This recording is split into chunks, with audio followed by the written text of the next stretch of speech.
है ना। आपने सुना होगा ऑटिज्म है, ऑटिस्टिक चाइल्ड है, या ऑटिज्म स्पेक्ट्रम, इसको स्पेक्ट्रम भी कहा जाता है ना, ऑटिज्म स्पेक्ट्रम, क्योंकि हम हेल्थ फील्ड में हैं और हमारा कर्तव्य है, हमारी जिम्मेदारी है कि हेल्थ से रिलेटेड कोई डे है ना, तो उस डे को हमें मनाना चाहिए, है ना, या हमें उसके प्रति लोगों को अवेयर करना चाहिए। ये हमारी नैतिकता भी है, हमारी जिम्मेदारी भी है। तो आज 2 अप्रैल है, तो वर्ल्ड ऑटिज्म अवेयरनेस डे है। जो भी हेल्थ के फील्ड में काम कर रहे हैं और ख़ास तौर से बच्चों के लिए काम कर रहे हैं, वो इस चीज़ के लिए अवेयर कर रहे हैं लोगों को कि इसका कारण क्या है, इसका समाधान क्या हो सकता है, या इसके लक्षण क्या हैं। हम कैसे पता करेंगे कि हमारा बच्चा ऑटिस्टिक है या सामने वाला बच्चा जो हमें दिखाई दे रहा है वो ऑटिस्टिक है। न्यूरोथेरेपी के फील्ड में भी आज बहुत सारे न्यूरोथेरेपिस्ट ऑटिस्टिक चाइल्ड के लिए या बच्चों के लिए कैंप का आयोजन कर रहे हैं। जैसे मेरे 2 मित्र हैं कोलकाता में, वो एक ऑटिस्टिक चाइल्ड के लिए फ्री कैंप न्यूरोथेरेपी का कर रहे हैं। मेरे एक मित्र हैं बनारस में, वो भी कर रहे हैं। तो उन्होंने आज स्पेशली बच्चों के लिए फ्री ट्रीटमेंट न्यूरोथेरेपी का करा है। तो ऐसे ही अलग अलग तरीके से लोग और न्यूरोथेरेपिस्ट इसको सेलिब्रेट कर रहे हैं और इसको जागरूकता अभियान के रूप में काम कर रहे हैं। तो आज हम बात करेंगे पहले ऑटिज्म है क्या, है ना, और इसे स्पेक्ट्रम क्यों कहा जाता है। ऑटिज्म जो है, ऑटिस्टिक जो है, ये एक बिहेवियर इश्यूज है। जरूरी नहीं है कि जो ऑटिस्टिक चाइल्ड है वो मेंटल डिसेबल्ड हो। बहुत सारे उदाहरणों में हमने देखा होगा कि ऑटिस्टिक चाइल्ड बहुत अच्छा सिंगर हो सकता है, बहुत अच्छा। मैंने अभी एक वीडियो देख रहा था कि ऑटिस्टिक चाइल्ड बहुत अच्छा डांसर है, बहुत अच्छा डांसर है, उसने टॉप करा है। और अभी अभी मैंने एक न्यूज़ में देखी कि एक देश का प्राइम मिनिस्टर भी ऑटिस्टिक चाइल्ड है। यानी कि ऑटिस्टिक जो बीमारी है ये मेंटल नहीं है, ये फिजिकल हो सकती है। फिजिकल में क्या हो सकती है। अब ये स्पेक्ट्रम क्यों कहते हैं इसको। स्पेक्ट्रम का मतलब होता है कि रंग बिरंगा। हम देखते ना कि हम सूरज के अंदर से एक वो निकलता है, किरण निकलते, तो हम उसको बोलते हैं ये स्पेक्ट्रम है, यानी कि रंग बिरंगा, यानी कि ये बदलता रह सकता है। ऐसा नहीं कि आज जो आपको सिम्टम्स नजर आ रहे हैं वो कल भी हों, जो कल है वो परसों भी हों। और सबसे बड़ी बात कि इसको 3 कैटेगरी में हम डिवाइड करते हैं।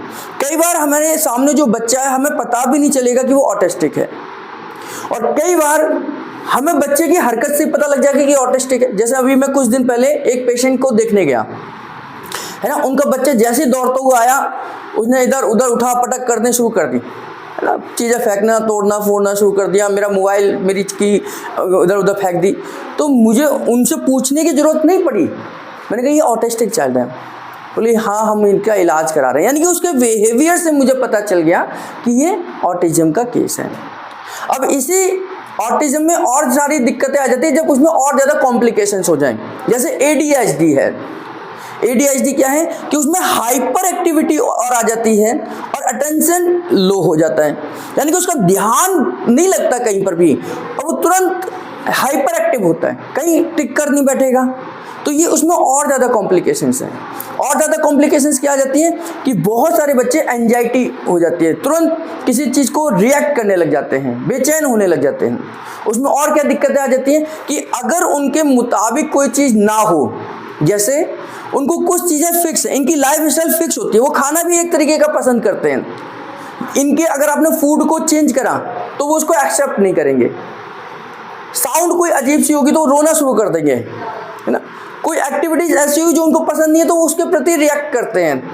तो ये और ज़्यादा कॉम्प्लिकेशंस बन जाते हैं, क्योंकि हम जब बाहर निकलते हैं ऐसे बच्चों को लेकर तो हम एक सोशल उसमें जा रहे हैं, तो आवाज़ें भी डिफरेंट हो सकती हैं, खाना पीना भी अलग हो सकता है, हमारे मुताबिक थोड़ी कोई बनाएगा अगर हम किसी के गेस्ट के यहाँ, तो वहाँ पर और ज़्यादा ये कॉम्प्लिकेशंस आ जाते हैं। तो माइल्ड, मॉडरेट और सीवियर, ये 3 कैटेगरी में देखते हैं। माइल्ड वाले में आपको सब कुछ नॉर्मल लगेगा, लेकिन कुछ एक्टिविटीज ऐसी होंगी जिससे कि हमें ये लगेगा कुछ तो ये अलग है। जैसे जो जनरल एक सिम्टम्स है कि ऐसे बच्चे अपने आप को सोशल गैदरिंग से दूर रखते हैं, अपने आप को एकांत में रखते हैं। बच्चे खेल रहे हैं वहां पर जाने की कोशिश भी नहीं करेंगे, वो अपने आप में एक एकांत में रहना पसंद करें। ये तीनों कैटेगरी में हैं, चाहे वो सीवियर हो, माइल्ड हो, मॉडरेट हो। ऐसे बच्चे ज़्यादातर आई कांटेक्ट नहीं करते हैं। आप बात करेंगे वो रिप्लाई करेगा, लेकिन हो सकता है कि वो आपकी तरफ देखे भी ना। और जब मॉडरेट या सीवियर की तरफ चले जाते तो आप नाम भी लेंगे तो भी नहीं सुनेगा आपका, वो इधर उधर ही देखता रहेगा। आप कोई हंसने वाली चीज़ होगी, आप हंस रहे हैं, जनरली सब हंस रहे हैं, लेकिन वो हंसेगा भी नहीं, है ना। तो इस कंडीशन में बहुत सारे सिम्टम्स हमारे सामने आते हैं जिसमें उनका ये बिहेवियर इश्यूज हैं, मेंटल नहीं है। ऐसा बच्चा कंप्यूटर बहुत अच्छा खेलेगा, मोबाइल आप नहीं चला सकते उससे अच्छा चला सकता है, गेम्स बहुत अच्छा खेल सकता है। आप किसी चीज को सोचेंगे कि मैं कर सकता हूं नहीं कर सकता, वो आपसे अच्छा कर सकता है। तो ये मेंटल इश्यूज नहीं है ना। IQ लेवल अच्छा हो सकता है, पढ़ाई में बहुत अच्छे हो सकते हैं ऐसे बच्चे, लेकिन बिहेवियर इश्यूज हो सकते हैं। वो टिक कर नहीं बैठेंगे, वो सुनेंगे नहीं आपकी, वो मानेंगे नहीं आपकी तरफ देखना पसंद नहीं करेंगे, आपके सोशल गैदरिंग में नहीं जाएंगे, अपने आप को एक रिजर्व नेचर में रखते हैं और कई बार किसी चीज़ का रिपीटेशन करते हैं, यानी कि एक ही शब्द को बार बार करते हैं। और जब सीवियर कंडीशन में चली जाती है कंडीशन, तो वो अपने आप को मारने की भी कोशिश करते हैं। जैसे चाकू है, या अपने आप को नाखून से अपने थप्पड़ मारना शुरू कर देते हैं बहुत सारे ऐसे बच्चे, या अपने आप को ही हिट करते हैं, ताली बजाना शुरू कर देंगे बिना किसी वजह के। और इन बच्चों की एक और ख़ास बात कि ये एनर्जेटिक बहुत होते हैं, यानी कि इनके एनर्जी लेवल बहुत ज़्यादा है। क्यों? क्योंकि कुछ में स्पीच की भी प्रॉब्लम हो सकती है, कुछ में माइल्ड स्पीच की प्रॉब्लम होती है, किसमें कंप्लीट स्पीच नहीं है। तो ये इस तरीके की दिक्कतें उसमें आ सकते हैं। ऐसे बच्चे जब हमारे पास आते हैं, न्यूरोथेरेपिस्ट के पास आते हैं, तो हम जब भी बात कर रहे हैं रूट कॉज पर करते हैं कि भाई हर बीमारी का एक रूट कॉज है ना। जब भी हमारे पास कोई पेशेंट आता है, चाहे बीपी का आ रहा हो, चाहे शुगर का आ रहा हो, चाहे किसी भी बीमारी को लेकर आ रहा है, तो हम बीमारी को तो बाद में समझते हैं, पहले सोचते हैं कि उसका हुआ कैसे ये बीमारी। तो उसमें दो कारण इसमें समझकर आते हैं कि एक तो जेनेटिकल डिसऑर्डर है, दूसरा इन्वायरमेंटल कॉज है।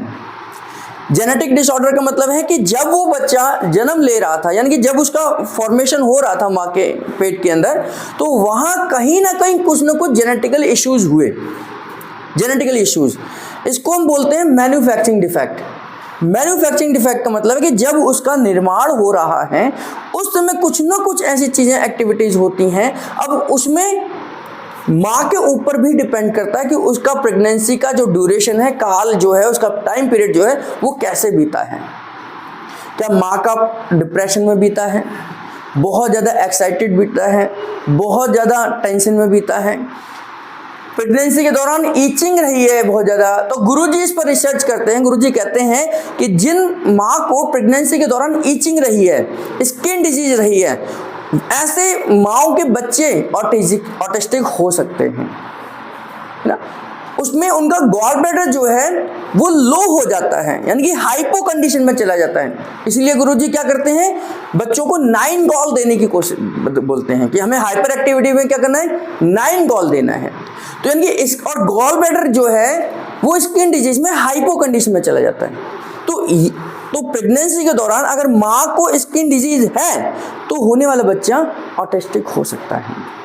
प्रेगनेंसी के दौरान अगर माँ ने बहुत ज़्यादा मेडिसिन का इस्तेमाल किया, चाहे वो बीपी की मेडिसिन हो, चाहे वो शुगर की मेडिसिन हो, या वायरल फीवर बार बार आता है, इम्यूनिटी बहुत लो रहती है, तो इसकी वजह से जो मेडिसिन का साइड इफेक्ट है, प्रेगनेंसी के दौरान बहुत कम मेडिसिन लेने के लिए कहा जाता है। बहुत सोच समझ के मेडिसिन लिया जाता है। ऐसा नहीं कि आप किसी भी केमिस्ट से लेकर प्रेग्नेंट लेडी को खिला दें, नहीं, उसमें बहुत सावधानी रखने के लिए कहा जाता है, क्योंकि उसका असर डायरेक्ट और इनडायरेक्ट आपके बच्चे पर हो सकता है। तो ऐसे जिन महिलाओं को पता ही नहीं है कि हम कोई भी मेडिसिन नहीं ले सकते, तो जाने अनजाने में कई बार हम पेन किलर का इस्तेमाल कर लेते हैं। कमर दर्द हो रही है, प्रेगनेंसी में आम बात है कमर दर्द का होना, पैरों में दर्द होना आम बात है, तो हम कहीं ना कहीं अगर रेगुलर बेस में पेन किलर का इस्तेमाल कर रहे हैं तो उसका साइड इफेक्ट उस बच्चे पर हो सकता है। लीवर से रिलेटेड प्रॉब्लम है, लीवर सिरोसिस है, या लीवर से रिलेटेड कोई भी दिक्कत है, हेपेटाइटिस है, या आपका फैटी लीवर है, तो उसकी वजह से भी उस बच्चे के ब्रेन पर डेवलपमेंट आती है। और जब उसके बिहेवियर इश्यूज, यानी कि प्रेगनेंसी के दौरान उस माँ का बिहेवियर इश्यूज कैसा है, बहुत ज़्यादा गुस्सा करती है, बहुत ज़्यादा इरिटेट होती है, बहुत ज़्यादा एक्टिविटीज़ इस तरीके की हैं, तो उसका भी असर डायरेक्ट और इनडायरेक्ट उस बच्चे पर होता है और वो जन्म के बाद वो इस तरफ चला जाता है जिससे कि उसका ब्रेन तो डेवलप हो रहा है लेकिन उसकी जो सोशल एक्टिविटीज़ हैं वो डेवलप नहीं हो पाती। और जो इन्वायरमेंटल में होता है कि जब बच्चा बाहर आ गया उसके बाद उसको निमोनिया हो जाता है, उसको टाइफाइड हो जाता है, उसको और ऑक्सीजन की कमी हो जाती है, उसको ज़बरदस्ती रुलाया जाता है या जन्म के समय रोया नहीं, तो इन वजहों से भी कहीं ना कहीं उस बच्चे पर असर आता है, उस बच्चे पर असर पड़ता है। और इस दौरान जो उसका लालन पालन है, शुरुआत के 1 साल तक का, हम लोग जानते हैं कि शुरुआत के 1 साल तक बच्चे का ब्रेन का विकास कौन करता है? थायराइड ग्लैंड करती है। तो उसमें भी ये इन्वॉल्व हो जाता है कि अगर माँ को प्रेगनेंसी के दौरान अगर थायराइड है, यानी कि थायराइड की समस्या सीवियर रही है, तो भी उस तरीके के एक्टिविटीज़ में यानी कि ऑटिज्म का बच्चा शिकार हो जाता है।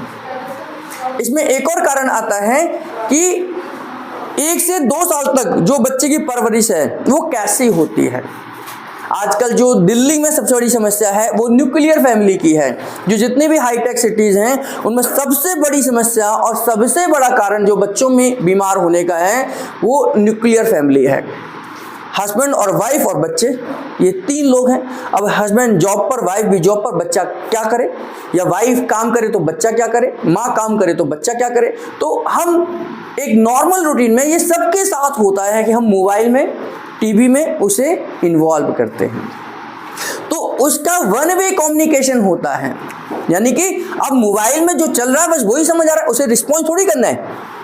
जो टीवी में चल रहा है बस वही उसके अंदर जाएगा, तो उसे उसके वन वे ही कम्युनिकेशन है, उसे बोलने की जरूरत ही नहीं है। तो वो उस समय पर उस तरीके की एक्टिविटीज़ हो जाती हैं। ब्रेन तो डेवलप हो रहा है क्योंकि वो नई नई चीज़ें देख रहा है मोबाइल में, नई नई चीज़ें समझ रहा है, ब्रेन डेवलप हो रहा है, लेकिन फिजिकल एक्टिविटीज़ उसकी डाउन हो रही है। तो मोबाइल का इस्तेमाल 1 साल तक, कहते हैं कि 2-3 साल तक तो बच्चों को मोबाइल का इस्तेमाल करना ही नहीं चाहिए, लेकिन ये आज एक कॉमन समस्या है, ना चाहकर भी हर घर की समस्या है। और ख़ास तौर से जहाँ पर हम न्यूक्लियर फैमिली में रहते हैं तो वहाँ तो ये जनरल समस्या है।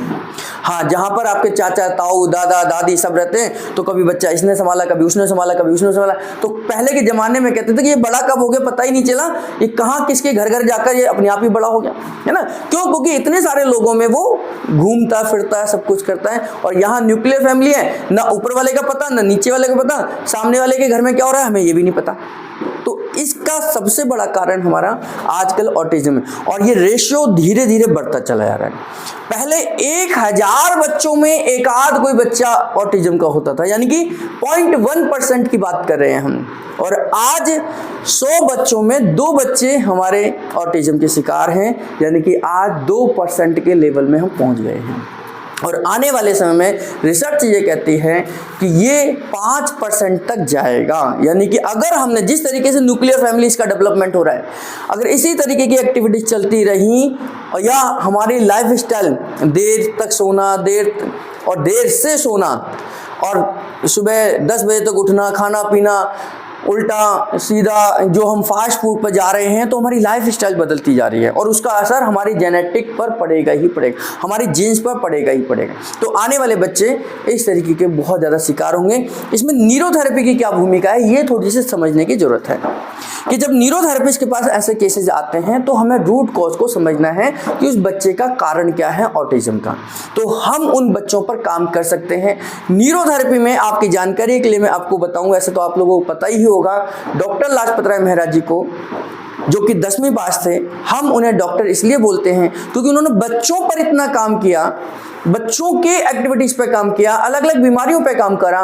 तो एक जोरास्ट्रियन यूनिवर्सिटी जो बच्चों के ऊपर ही रिसर्च करती है, उन्होंने डॉक्टर लाजपत राय मेहरा जी को डॉक्टरेट की उपाधि दी उनकी एक्टिविटीज़, उनके काम को देखते हुए। यानी कि न्यूरोथेरेपी में बच्चों के ऊपर बहुत अच्छा रिजल्ट है। उसमें ज़रूरत यह है कि एक थेरेपिस्ट के साथ साथ पेरेंट्स का इन्वॉल्वमेंट होना बहुत ज़रूरी है। हमारे यहाँ पर भी लगभग 7-8 बच्चे हैं जो डायरेक्ट और इनडायरेक्ट अभी भी ट्रीटमेंट ले रहे हैं, ऑनलाइन ट्रीटमेंट लेते हैं। तो हमने ट्रीटमेंट सिखाया, घर में 4 बार माता पिता कर रहे हैं, कोई और कर रहा है, तो उससे उसको जल्दी रिकवरी होती है। ऐसे बहुत सारे केसेस में हमने ये देखा है कि हाइपर एक्टिविटी में बहुत अच्छे रिजल्ट्स है। बच्चा बोलता नहीं था, बोलने की कोशिश कर रहा है। बच्चा बैठता नहीं था, बैठने की कोशिश कर रहा है। पहले से ज़्यादा टिक कर बैठना शुरू कर रहा है, आई कॉन्टेक्ट कर रहा है। ऐसे जो फीडबैक है हमें पेशेंट से मिलते हैं। बच्चा पहले से कम शरारत करता है, बच्चा पढ़ने की कोशिश करता है। बच्चे की ब्रेन का तो डेवलपमेंट हो ही रहा है, क्योंकि वो धीरे धीरे ब्रेन का डेवलपमेंट तो अपने आप ही हो जाएगा जितना हम उसे इन्वॉल्व करेंगे। जैसे एक सामान्य बच्चे को थोड़ा सा हम माहौल देते हैं, वैसे इस बच्चे को देंगे तो ये भी डेवलप होगा। लेकिन हमें ज़रूरत है उसकी फिजिकल एक्टिविटीज़ की। तो न्यूरोथेरेपी से हम उस पर काम करते हैं, उसके रूट कॉज को समझते हैं। प्रेगनेंसी के दौरान क्या क्या गड़बड़ी हुई है, प्रेगनेंसी के दौरान कोई चीज़ें ऐसी हुई हैं कि जो उस बच्चे पर इफेक्ट पड़े, या जब वो डिलीवरी हो गई और उसके 1-2 साल तक उसके साथ क्या क्या चीज़ें हुई हैं, तो उसका कौन सा ब्रेन का पार्ट डेवलप नहीं हो पाया। अगर हम उस पर बात करें, उस पर काम करें, तो न्यूरोथेरेपी से बहुत अच्छे रिजल्ट हम देख रहे हैं और यहाँ पर आ सकते हैं। उसमें जो मेन फॉर्मूलेज आपके 2-4 मैं बता देता हूँ। जैसे एक हमारा जो पहले तो हमने ब्रेन को ऊपर ही काम करना है, क्योंकि हमारी फिजिकल एक्टिविटीज़ भी ब्रेन से ही इन्वॉल्व होती है ना। तो फिजिकल एक्टिविटीज़ के लिए जो हम ब्रेन पर काम करते हैं, जो हमारा हार्मोनल ट्रीटमेंट है, हम उस पर काम करते हैं। वही हाफ कुंडली 40 second, 6 medulla, 4 thyroid P, 4 thyroid, 6 right ovary, 6 left ovary. इस तरीके से हम उसके हार्मोनल लेवल को स्टिमुलेट करते हैं। दूसरा हमारा थायराइड का ट्रीटमेंट जो है, 4 थायराइड, 2 थायराइड और पी हैपन, ये हमारा थायराइड का ट्रीटमेंट है, हम इसका इस्तेमाल करते हैं। एम हैपरिन का इसमें इस्तेमाल करते हैं। इन बच्चों में ये देखा जाता है कि ब्रेन में ऑक्सीजन का लेवल डाउन चला गया था जब उनका जन्म हो रहा था, या किसी वजह से वो रो ही नहीं थे। तो ऑक्सीजन का ट्रीटमेंट हम इन बच्चों को देते भी हैं और सिखाते भी हैं ऐसे पेरेंट्स को, है ना। इसके साथ साथ स्किन की प्रॉब्लम अगर मदर को रही है तो हम वेटर प्लस न्यूगॉल का इस्तेमाल करते हैं ट्रीटमेंट के रूप में बच्चों के ऊपर ही, क्योंकि अब माँ को देने से कोई फर्क नहीं पड़ेगा, अब तो हमें बच्चे का इलाज करना है। हाँ, प्रेगनेंसी के दौरान अगर माँ आती तो हम फिर माँ को ट्रीटमेंट देते, है ना। तो उसमें वेटर प्लस न्यूगॉल आपके स्किन के लिए होने वाले साइड इफेक्ट के लिए बहुत अच्छा ट्रीटमेंट है। इसमें गुरुजी एक और छोटा सा ट्रीटमेंट बताते हैं कि ये तो आप दिन में 1-2 बार दे दीजिए, लेकिन हर 2 घंटे में एक ट्रीटमेंट देना है। 6 टॉप फिंगर गॉल, पॉइंट गॉल इंटू 6 ट्रीटमेंट। 6 टॉप फिंगर गॉल, पॉइंट गॉल इंटू 6 ट्रीटमेंट, ये हर 2 घंटे पर अगर आप बच्चे को देते हैं तो उसके हाइपर एक्टिविटी में बहुत फर्क आता है। 9 गॉल तो हम जनरली देते ही हैं कि भाई 9 गॉल तो हमारे हाइपर एक्टिविटी को रोकने के लिए देते ही हैं। और एक हमारा ऑक्सीजन हार्मोनल ट्रीटमेंट है। ऑक्सीजन हार्मोनल ट्रीटमेंट ये आपके फिजिकली और मेंटली लेवल पर काम करता है। इसमें हम ऑर्गन क्लियरेंस भी देते हैं, ऑक्सीजन का लेवल भी मेंटेन करते हैं, हार्मोनल लेवल पे भी काम करते हैं। तो फिजिकली और मेंटली बच्चे के डेवलपमेंट के लिए हम ऑक्सीजन हार्मोनल ट्रीटमेंट का इस्तेमाल करते हैं। पेट ठीक करने के लिए, पेट तो ठीक करना ही है, पेट ठीक करने के लिए ओल्ड यूडीएफ और प्लस लार्ज फॉलिक ब्लैक का इस्तेमाल करते हैं ना? और सिम्टम्स के आधार पर धीरे धीरे उसको न्यू जीन्स फार्मूला भी देते हैं, है ना। तो ये कुछ फार्मूलेज हैं जो हम कंपलसरी देते ही देते हैं। हाँ, अब इसमें जो 5 ऐसे फार्मूलेज हैं जो हम सिस्टम को ठीक करने के लिए देते हैं, बीमारी की बात नहीं कर रहा, बीमारी कोई भी हो तो ये 5 फार्मूले जो मैं बता रहा हूँ, ये फार्मूले तो हम सिस्टम के लिए देते हैं कि बॉडी को ठीक करने के लिए। उसमें 1-2 फार्मूले ये भी आ जाएगा जो मैंने अभी बताया। हमारा पहला है न्यूट्रल का फार्मूला, 20 टॉप फिंगर 6 NNS के साथ न्यूट्रल फार्मूला, है ना। ये एक फर्स्ट है कि हम किसी भी पेशेंट को ये फार्मूला दे सकते हैं। किसी भी पेशेंट को कोई भी बीमारी लेकर आता है हमारे पास तो ये फार्मूले से हम शुरुआत करें। 20 top finger normal Ajay normal 4 thyroid, है ना। 20 top finger normal 6 NNS normal Ajay normal 4 thyroid, ये फार्मूला। तीसरा, इसमें old UDF plus large folic black, old UDF plus large folic black.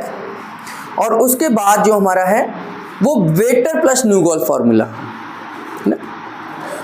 और इसमें जो लास्ट है वो मल्टीविटामिन फार्मूला, मल्टीविटामिन फार्मूला। तो हम इनको बेस फार्मूला मानकर किसी भी बीमारी का अगर ये 3-3 दिन हम करें तो इस तरीके से 15 दिन का एक सेट है, ये 15 दिन में सेट में, अब जो आप तो एक ही दिन कर रहे हैं लेकिन ये रिपीटेशन होना चाहिए, यानी कि दिन में 2-3 बार होना चाहिए। तो 15 दिन के रिजल्ट में भी, यानी 15 दिन के ट्रीटमेंट से भी आपके उस पेशेंट को, चाहे आप किसी भी पर्पज से दे रहे हैं, उसको फर्क आएगा ही आएगा। उसको 5 से 10%, 20% फर्क आएगा। फिर उसके बाद उसकी एक्टिविटीज के आधार पर फॉर्मूले चेंज करने हैं। इन बच्चों के लिए हमने बहुत बार आपको बताया कि इनके केमिकल टेस्ट कराए जाते हैं। मैंने एक वीडियो बनाई थी जिसमें मैंने लगभग 10-12 केमिकल्स के नाम बताए थे। उन केमिकल टेस्ट को आपको कराना चाहिए, है ना। वो वीडियोस आपको भेज दी जाएगी, शेयर कर देंगे अगर आपको चाहिए तो वो जो बच्चों के ऊपर, अभी मैंने 2-3 दिन पहले भी ग्रुप में शेयर करी आपके, कि बच्चों की बीमारी का इलाज करते समय, यानी कि हम बच्चों का जब भी ट्रीटमेंट करें तो ये केमिकल टेस्ट जरूर कराएं। उसमें सोडियम है, पोटेशियम है, कैल्शियम है, आयरन है, फॉलिक एसिड है, विटामिन B12 है, नियासिन है, थायामिन है, जिंक है, फॉस्फेट है ना, ये कुछ अमोनिया है ना। तो ये कुछ ऐसे 10-12 मैंने टेस्ट बताए थे कि जब ग्लूकोज है ना। तो हम जब भी बच्चों का ट्रीटमेंट करें तो इन टेस्ट को पहले करा लें। अगर कराए हुए तो उनको देखें, नहीं कराए हुए तो उन टेस्ट को दोबारा से एक बार देखकर, क्योंकि इनके कारण ही हम बार बार कहते हैं कि ब्रेन से रिलेटेड बीमारी का मुख्य कारण है कि जब ब्रेन के 12 मुख्य केमिकल में से कुछ ना कुछ गड़बड़ी होती है, हम बार बार कहते हैं, है ना।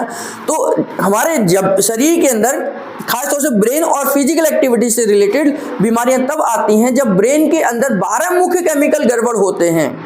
तो ये 12 मुख्य केमिकल जो मैंने अभी नाम बताए, इन्हीं केमिकल्स के आधार पर हम टेस्ट कराएं और इन टेस्ट के बाद में जो चीज़ ज़्यादा है उसको कम करें, जो चीज़ कम है उसे ज़्यादा करें, तो उससे आपका ठीक हो जाएगा।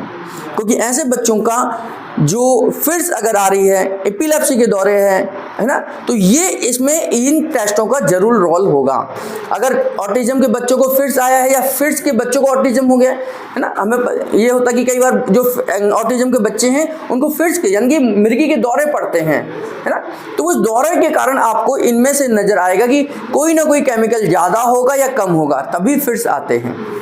जैसे कैल्शियम लेवल अगर जरूरत से ज़्यादा डाउन चला जाए तो फिट्स पड़ सकते हैं, जिंक जरूरत से कम चला जाए तो फिट्स पड़ सकते हैं। तो ये हमें चेक करना है कि फिट्स आने का क्या कारण है, उस लेवल को हम मेंटेन करें तो आप इन बच्चों की बहुत मदद कर सकते हैं। तो अवेयर करना है। और मैंने आपको जैसे बताया कि अगर इन बच्चों को माइल्ड है तो ये बहुत ठीक हो सकते हैं, यानी कि 100% ठीक हो सकते हैं। मॉडरेट में आपकी मेहनत और पेरेंट्स की मेहनत इसको माइल्ड तक ला सकती है। सीवियर में हम इनको मॉडरेट तक ला सकते हैं, है ना, लेकिन इंप्रूवमेंट हर लेवल पर है।